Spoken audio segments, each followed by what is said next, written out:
नमस्कार जन उत्तराखंड में आप सभी का स्वागत है। मैं हूं प्रभात। सबसे पहले नजर हेडलाइंस पर।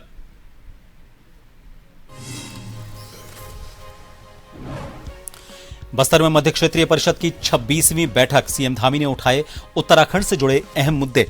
जन कल्याणकारी योजनाओं के प्रभावी क्रियान्वयन पर चर्चा।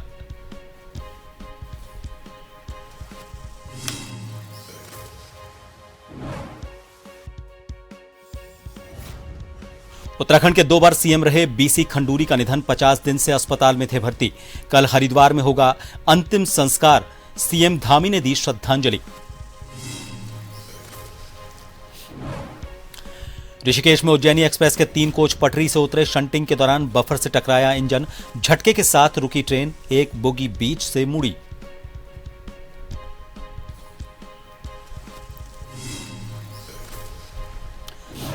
देश में फिर बढ़े पेट्रोल डीजल के दाम। तेल कंपनियों ने की करीब 90 पैसे प्रति लीटर की बढ़ोतरी। देहरादून में पेट्रोल 97 रुपए 10 पैसे और डीजल 92 रुपए 26 पैसे प्रति लीटर।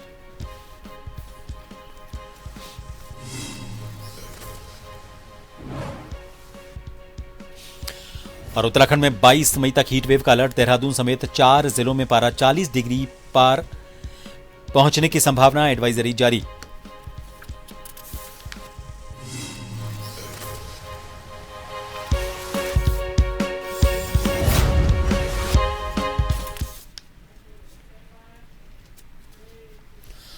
पुष्कर सिंह धामी ने बस्तर में केंद्रीय गृह मंत्री अमित शाह की अध्यक्षता में मध्य क्षेत्रीय परिषद की 26वीं बैठक में हिस्सा लिया। बैठक में राज्यों के बीच बेहतर समन्वय, आंतरिक सुरक्षा, आधारभूत विकास और जन कल्याणकारी योजनाओं के प्रभावी क्रियान्वयन पर चर्चा हुई। मुख्यमंत्री धामी ने वर्ष 2027 में होने वाली मां नंदा राजजात यात्रा और कुंभ मेले के सफल आयोजन के लिए केंद्र और राज्यों के सहयोग की आवश्यकता पर बल दिया। उन्होंने कहा कि बेहतर संवाद और समन्वय से ही विकसित भारत के संकल्प को नई गति मिलेगी। सीएम धामी ने सीमावर्ती राज्यों के बीच समन्वय बढ़ाने, साइबर अपराध नियंत्रण, आपदा प्रबंधन और तकनीकी संसाधनों के बेहतर उपयोग पर भी जोर दिया।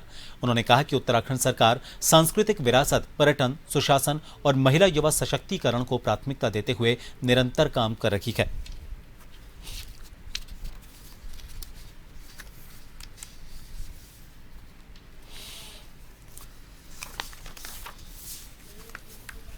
पुष्कर सिंह धामी ने देहरादून स्थित बसंत विहार में पूर्व मुख्यमंत्री और पूर्व केंद्रीय मंत्री भुवन चंद्र खंडूरी के आवास पर पहुंचकर उन्हें भावभीनी श्रद्धांजलि अर्पित की।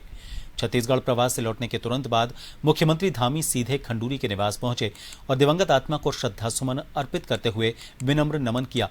उन्होंने कहा कि मेजर जनरल भुवन चंद्र खंडूरी का जीवन अनुशासन, राष्ट्र सेवा, ईमानदारी और जन कल्याण का प्रेरणादायी उदाहरण रहा है। मुख्यमंत्री ने कहा कि भारतीय सेना में उत्कृष्ट सेवाएं देने के बाद खंडूरी ने राजनीति और सार्वजनिक जीवन में भी उच्च आदर्श स्थापित किए। उन्होंने उत्तराखंड के विकास, सुशासन और पारदर्शी प्रशासन को मजबूत आधार देने में महत्वपूर्ण भूमिका निभाई।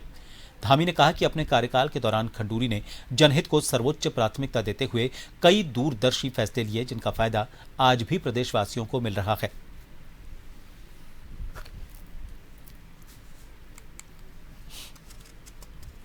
अपूर्णीय क्षति है और बड़ा हम सबको बहुत ही उनके जाने का बहुत दुख है, क्योंकि लंबा कालखंड उनके सानिध्य में रहते मैंने भी काम किया है और उन्होंने सेना में रहे हों तो देश की सीमाओं की रक्षा के लिए वे जीवन भर काम किया और राजनीतिक जीवन में आए तो भारत सरकार में, राज्य सरकार में, भारत सरकार के केंद्रीय मंत्री रहते हुए और उत्तराखंड के मुख्यमंत्री रहते हुए उन्होंने अनेक विकास के कामों को आगे बढ़ाया। पारदर्शिता, भ्रष्टाचार, इन सब के खिलाफ बहुत सादगी से काम किया और बिना किसी लाग लपेट के अपनी बात कहते थे। उत्तराखंड का स्वास्थ्य विभाग अब फर्जी और बिना अनुमति के चल रहे अस्पतालों के खिलाफ पूरी तरह से सख्त रुख अपना चुका है। जिला मुख्य चिकित्सा अधिकारी के सख्त आदेशों पर आज लंढौरा क्षेत्र में स्वास्थ्य विभाग की टीम ने पुलिस बल के साथ मिलकर एक बड़ी छापामारी की। इस औचक निरीक्षण से अवैध रूप से अस्पताल चलाने वाले संचालकों में दिन भर हड़कंप मचा रहा। अपर मुख्य स्वास्थ्य अधिकारी डॉक्टर रमेश कुंवर के नेतृत्व में स्वास्थ्य और पुलिस प्रशासन की संयुक्त टीम ने लंढौरा स्थित अस्पतालों पर अचानक से छापा मारा, जिनमें Bharat health care, super health care, Nirmala maternity home, global multi speciality hospital और इंडियन नर्सिंग होम पर सील की कार्यवाही की गई।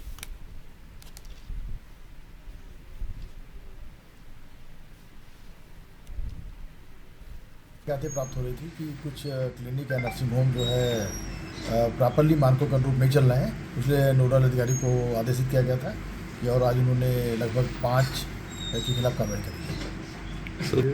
इसमें कुछ सीलिंग का भी है और कुछ पेनल्टी का भी है। प्रॉपर रिपोर्ट अभी वो हमें शाम तक मिलेगी। ये मैसेज मिला है कि अल्ट्रासाउंड हो रहा था और उसके खिलाफ मैंने बोला कि प्रॉपर लिखित रूप से दें और पीसीपी एनडीटी नोडल को भी निर्देशित कर दिया गया है, उसके खिलाफ कार्रवाई करेंगे। लगातार कंटिन्यू चलती रहेगी, लगातार चल भी रही है। शिकायतें प्राप्त हो रही थी कि कुछ क्लिनिक या नर्सिंग होम जो है रुड़की के बीटीगंज बाजार में एक निर्माणाधीन इमारत उस वक्त चर्चाओं का केंद्र बनी हुई है। आलीशान खड़ी हो रही इस बिल्डिंग में एक या दो नहीं बल्कि कई गंभीर अनियमितताएं सामने आई हैं। मामला सामने आने के बाद हरिद्वार रुड़की विकास प्राधिकरण ने बिल्डिंग मालिक को नोटिस थमाकर जवाब तो मांगा है, लेकिन इस पूरे मामले ने विभाग की कार्यप्रणाली पर भी बड़े सवाल खड़े कर दिए हैं। मामले की गंभीरता को देखते हुए जब एचआरडी के सहायक अभियंता टीएस पवार से बात की गई तो उन्होंने कई चौंकाने वाले खुलासे किए। अधिकारी के मुताबिक इस बिल्डिंग का नक्शा तो पास है, लेकिन जितने क्षेत्रफल में इसका निर्माण किया गया है उसमें से सिर्फ कुछ ही हिस्सा वैध है।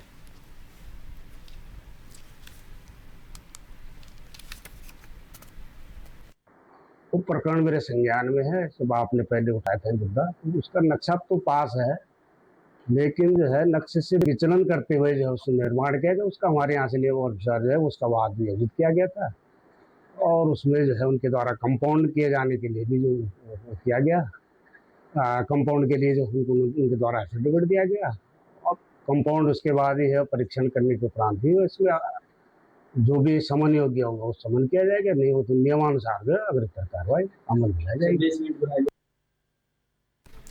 हरिद्वार में सड़क किनारे खड़े ट्रकों पर अब स्थानीय लोगों का गुस्सा फूटने लगा है। All over transport welfare association के प्रदेश अध्यक्ष कुंवर राव अखलाक ने ट्रांसपोर्टर्स को 2 टूक चेतावनी देते हुए कहा कि सड़क के दोनों ओर खड़े भारी वाहन स्कूल बसों और आम जनता के लिए बड़ा खतरा बन चुके हैं। सलेमपुर, दादूपुर और बहादुराबाद के लोग रोज जाम और हादसों का डर झेल रहे हैं। उन्होंने कहा कि कई बार समझाने और पुलिस की कार्रवाई के बावजूद ट्रांसपोर्टर नहीं मान रहे। अखलाक ने साफ कहा कि वाहन पार्किंग या निजी जमीन पर खड़े किए जाएं, वरना जनता का सब्र टूटेगा और जल्द बड़ा धरना प्रदर्शन देखने को मिल सकता है।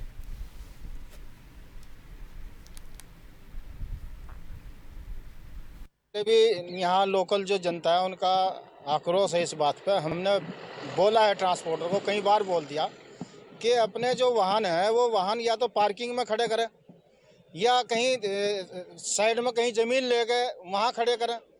ये जो दोनों तरफ खड़े हो जाते हैं, फिर स्कूल की बसें आती है और ये लोकल लोग परेशान होते हैं। इसमें कई हादसे भी हो चुके हैं।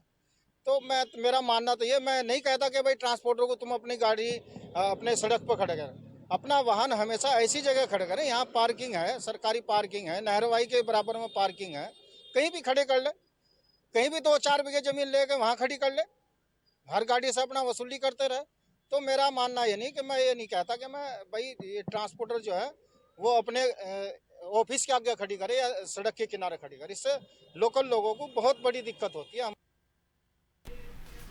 रुड़की के तहसील परिसर स्थित ज्वाइंट मजिस्ट्रेट कार्यालय के बाहर पीपुल्स यूथ फ्रंट के बैनर तले दर्जनों कार्यकर्ताओं ने प्रदर्शन किया और अपर तहसीलदार को मजदूरों के अधिकारों और न्यूनतम वेतन की मांग को लेकर राष्ट्रपति के नाम ज्ञापन सौंपा। संगठन के पदाधिकारियों ने जिला प्रशासन के माध्यम से ज्ञापन सौंपते हुए आरोप लगाया कि उत्तराखंड सरकार और जिला प्रशासन द्वारा श्रमिकों के अधिकारों की लगातार अनदेखी की जा रही है। संगठन के राष्ट्रीय उपाध्यक्ष गौरव धीमान ने कहा कि प्रदेश में बड़ी संख्या में मजदूर न्यूनतम वेतन से भी कम पर काम करने को मजबूर हैं, जबकि महंगाई लगातार बढ़ रही है। उन्होंने कहा कि निजी कंपनियों और औद्योगिक संस्थानों में श्रमिकों का शोषण किया जा रहा है। यह आरोप उन्होंने लगाया और कहा कि श्रम कानूनों का सही तरीके से पालन नहीं किया जा रहा।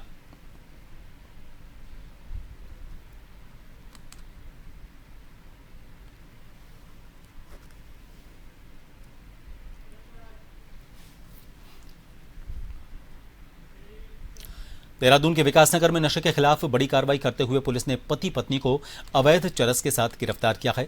ड्रग्स फ्री देवभूमि अभियान के तहत चेकिंग के दौरान पुलिस ने आसन बैराज से कुंजा ग्रांट रोड पर महिला नूर बेगम को 190 ग्राम चरस के साथ पकड़ा।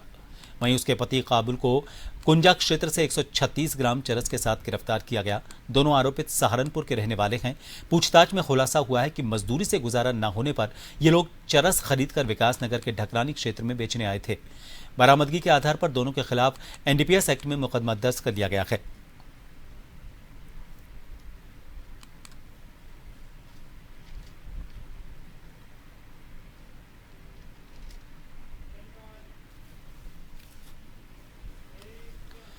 देहरादून के विकासनगर में पुलिस ने वाहन चोरी और छिनैती की 3 घटनाओं का खुलासा करते हुए एक शातिर आरोपित को गिरफ्तार किया है। पुलिस के मुताबिक आरोपित ने अलग अलग जगहों से 2 स्कूटी चोरी की और एक महिला से मोबाइल फोन छीन लिया था। शिकायत मिलने के बाद पुलिस ने सीसीटीवी फुटेज और मुखबिर की मदद से जांच शुरू की। चेकिंग के दौरान सोनिया बस्ती से आरोपित मोहित त्यागी को गिरफ्तार किया गया। उसके पास से चोरी की 2 स्कूटी और एक मोबाइल बरामद हुआ है। पूछताछ में सामने आया कि आरोपित पहले भी पॉक्सो एक्ट के मामलों में जेल जा चुका है और हाल ही में बाहर आया था। जेल से निकलते ही उसने फिर से वारदात को अंजाम दिया।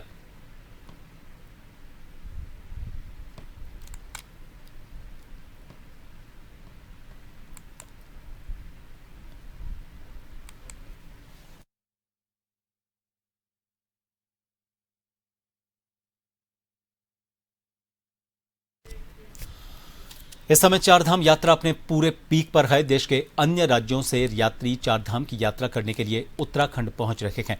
चारधाम की यात्रा हरिद्वार से शुरू हो रही है। चारधाम यात्रा विकासनगर के हरबटपुर चेकपोस्ट से रवाना की जा रही है। एआरटीओ के द्वारा रूटीन चेकिंग जारी है। आज एआरटीओ चेकिंग के दौरान एक छोटा वाहन जो कि ओडिशा के यात्रियों को लेकर हरिद्वार से हरबटपुर चेकपोस्ट पर पहुंचा था, उसके ड्राइवर की अल्कोहल मीटर से जांच की गई, जिसमें ड्राइवर ने अत्यधिक अल्कोहल का सेवन कर रखा था। एआरटीओ के द्वारा मोटर व्हीकल एक्ट में छोटे वाहन कार को सीज कर दिया गया और ड्राइवर पर कार्रवाई की गई।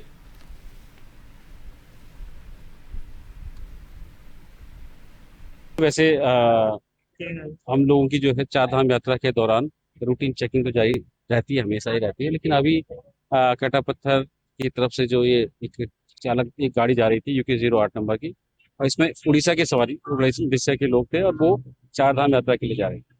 तो जब ये संदिग्ध पाया गया ड्राइवर, तो हमने उसको चेक किया भी अल्कोमीटर से, और अल्कोमीटर में जो मानकों से कई अधिक उसका अल्कोहल कंटेंट मिला है। तो अब नियमानुसार कार्रवाई की जाएगी। देखो उसमें जो है 100 MV एक्ट का जो सेक्शन 185 है, उसके अनुसार जो है उसको ब्रेक के बाद एक बार फिर आप सभी का स्वागत है। पूर्व मुख्यमंत्री और पूर्व केंद्रीय मंत्री भुवन चंद्र खंडूरी के निधन पर प्रदेश में शोक की लहर है। प्रदेश के कैबिनेट मंत्री और विधानसभा अध्यक्ष रितु खंडूरी ने शोक व्यक्त किया। ये हमारे देश के लिए, हमारे राज्य के लिए एक बहुत बड़ी क्षति है। जनरल खंडूरी जी, जिन्होंने जीवन पर्यंत एक ऐसी बड़ी लाइन खींची है जो अनुशासित थी, जो राज्य के हित में थी, देश के हित में थी, उस अनुशासन में रहते हुए उन्होंने कभी भी राज्य और देश के हित के लिए समझौता करना राजनीति में भी नहीं किया। मैंने अनेक लंबे समय तक उनके साथ मंत्री के रूप में काम किया है। उत्तराखंड प्रदेश को बहुत बड़ी क्षति हुई। एक राजनीतिक स्तंभ, और जिन्होंने पहले देश की सेवा की एज ए फौजी के रूप में, और फिर पुनः देश की सेवा के लिए वो आए, और उनको जो जिम्मेदारी, जो मंत्रालय उनको केंद्र सरकार ने दिया, उसका दायित्व बखूबी निभाया। ऐसा है, आज आप सुबह करीबन 10:30 बजे कार्डियक अरेस्ट आया। उसके बाद रिवाइव करने का प्रयास हुआ, लेकिन 11 बजे जैसे हमें मैक्स अस्पताल ने बताया कि चले गए। पिता थे, तो हमारे लिए तो बहुत ही दुख की घड़ी है, लेकिन हम ये भी जानते हैं कि उन्होंने अपना जीवन पूरा समाज के लिए समर्पित किया। राज्यपाल लेफ्टिनेंट जनरल गुरमीत सिंह ने लोक भवन नैनीताल में कुमाऊं मंडल एवं नैनीताल जिले के वरिष्ठ प्रशासनिक अधिकारियों के साथ अलग अलग बैठकें कर क्षेत्र की प्रशासनिक, विकासात्मक और पर्यटन संबंधी स्थिति की समीक्षा की। राज्यपाल ने सबसे पहले कुमाऊं मंडल आयुक्त दीपक रावत से मंडल से जुड़े प्रमुख विषयों, उपलब्धियों और विकासात्मक योजनाओं की जानकारी ली। उन्होंने कुमाऊं मंडल के दूरस्थ और सीमांत क्षेत्रों में संचालित विकास कार्यों की प्रगति की समीक्षा करते हुए इन क्षेत्रों में आधारभूत सुविधाओं, जनकल्याणकारी योजनाओं और विकास कार्यक्रमों के प्रभावी क्रियान्वयन पर विशेष जोर दिया। राज्यपाल ने निर्देश दिए कि दूरस्थ क्षेत्रों के लोगों को प्राथमिकता के आधार पर सरकारी योजनाओं का लाभ सुनिश्चित किया जाए ताकि विकास का लाभ अंतिम व्यक्ति तक पहुंच सके।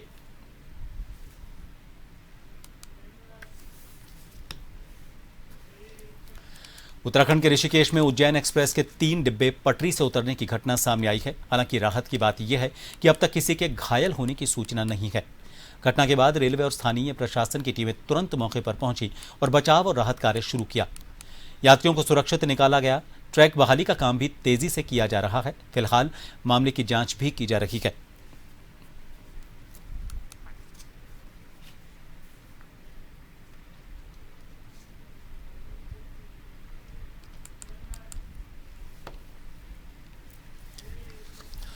कई पीढ़ियों के प्रिय लेखक रस्किन बॉन्ड मंगलवार को 92 साल पूरे कर लेंगे। उत्तराखंड की राजधानी देहरादून में उससे पहले ही जश्न शुरू हो गया है। ये शहर उनके जीवन और कहानियों के साथ गहराई से जुड़ा हुआ है। जन्मदिन से पहले दिग्गज कहानीकार ने अपनी नई पुस्तक all time favourite friendship stories का विमोचन किया। ये मौका जन्मदिन से पहले गर्मजोशी भरा उत्सव था। छात्रों, शिक्षकों और प्रशंसकों के बीच रस्किन बॉन्ड ने घाटी और प्रकृति के साथ अपने गहरे जुड़ाव को याद किया। उन्होंने कहा कि ये उनकी लेखन को प्रेरित करते रहे हैं। स्वास्थ्य कारणों से वो फिलहाल देहरादून में रह रहे हैं। रस्किन बॉन्ड से उनके जन्मदिन से पहले मिलना छात्रों और शिक्षकों के लिए प्रेरक पल था। उन्होंने बताया कि रस्किन की कहानियां किस प्रकार पारंपरिक अकादमिक सीमाओं से परे जाकर उन्हें साहित्य में डूबने के लिए प्रेरित करती हैं।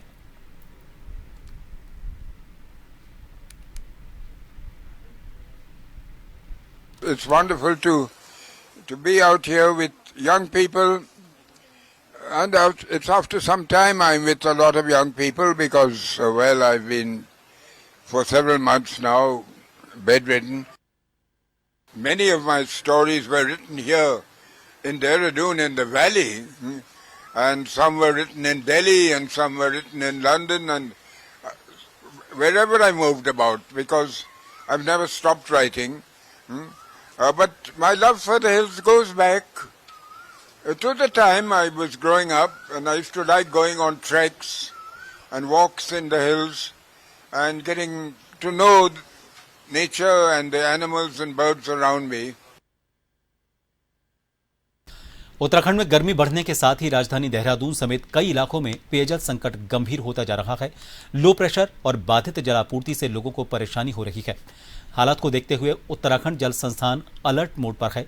जल संस्थान के सचिव प्रशासन इंजीनियर सत्येंद्र कुमार गुप्ता ने बताया कि बिजली संकट से निपटने के लिए 60 से ज्यादा जगहों पर जनरेटर लगाए गए हैं। वहीं पानी की बर्बादी रोकने के मकसद से 1 अप्रैल से 30 जून तक नए कमर्शियल और निर्माण कार्यों के पानी कनेक्शन पर रोक लगा दी गई है।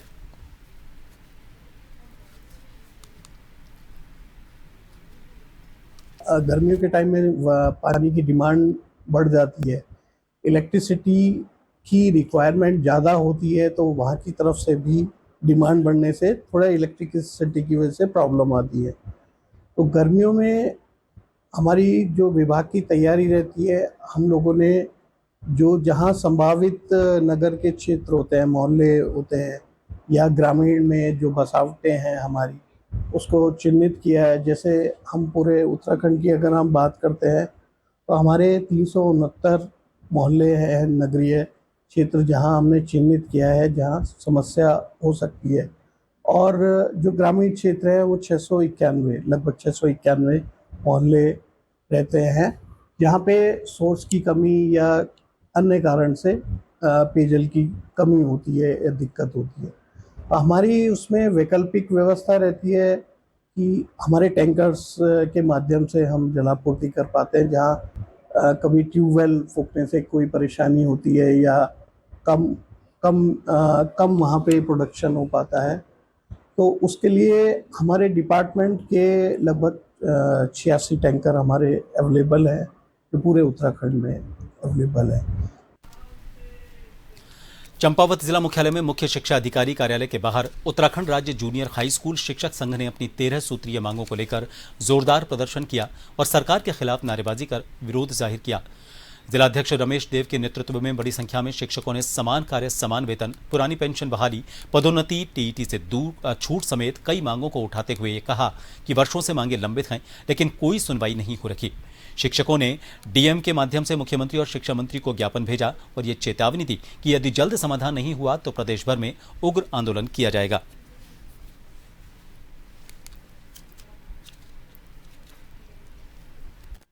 शिक्षक संघ का ये प्रदेश नेतृत्व के आह्वान पर ये 5 चरणों पे इस आंदोलन को होना था। प्रथम चरण पे 1 मई से 10 मई तक सारे प्रदेश के शिक्षकों ने बाएं हाथ पे काली पट्टी बांधकर शिक्षण कार्य करते हुए प्रदेश सरकार का विरोध प्रदर्शन किया था। द्वितीय चरण में पूरे प्रदेश में 12 मई को सारे उपजिलाधिकारियों के माध्यम से प्रदेश के माननीय मुख्यमंत्री जी को और प्रदेश के माननीय शिक्षा मंत्री जी को 13 सूत्री ज्ञापन दिया गया था। और उसके बाद आज तीसरे चरण पे हम लोग यहाँ पे पूरे प्रांत का जो आह्वान है श्रीमान जिलाधिकारी के माध्यम से देश के माननीय प्रधानमंत्री मोदी जी को और प्रदेश के माननीय शिक्षा मंत्री धन सिंह रावत जी को, प्रदेश के मुख्यमंत्री माननीय धामी जी को माननीय श्रीमान जिलाधिकारी के माध्यम से ज्ञापन प्रेषित किया जाना है। इन सभी खबरों के साथ फिलहाल के लिए इस बुलेटिन में इतना ही। इजाजत, नमस्कार।